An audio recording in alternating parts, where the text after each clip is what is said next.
Bugun meni amerikanskiy maktabimda ko'p madaniyatli xalqaro tadbir bo'lib o'tdi va bugun men sizlarga shu tadbirim qanday o'tganligini ko'rsataman. Qani ketdik.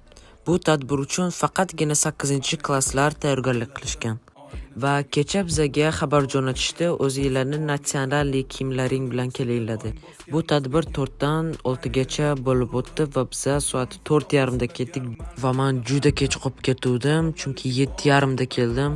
Va men o'z davlatim, ya'ni O'zbekiston rasmlari bilan loyiha tuzdim. Qaranglar va bunga 1 dan 10 gacha baho beringlar, kommentda albatta kutaman. Va maktabda juda ko'p ustozlar, juda ko'p o'quvchilar bor edi va bu yerda eng qizig'i bizada bu yerda hamyurtlarimiz juda ko'p edi. Men o'ylayman bu loyihani juda chiroyli tuzdim. Bu yerda juda ko'p SNG davlatlari va har xil davlatlar bor edi.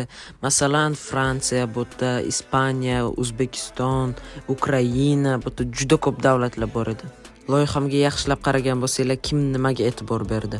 Va mana bu yerda har xil davlatlar, masalan bu bizning Rossiya. Bu yerda har xil davlatlar, Angliya, Kanada, bu yerda har xil davlatlar bor edi.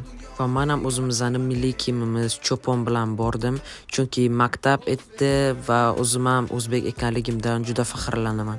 Agar bu video sizlarga yoqqan bo'lsa, like va komment qoldirish esingizdan chiqmasin.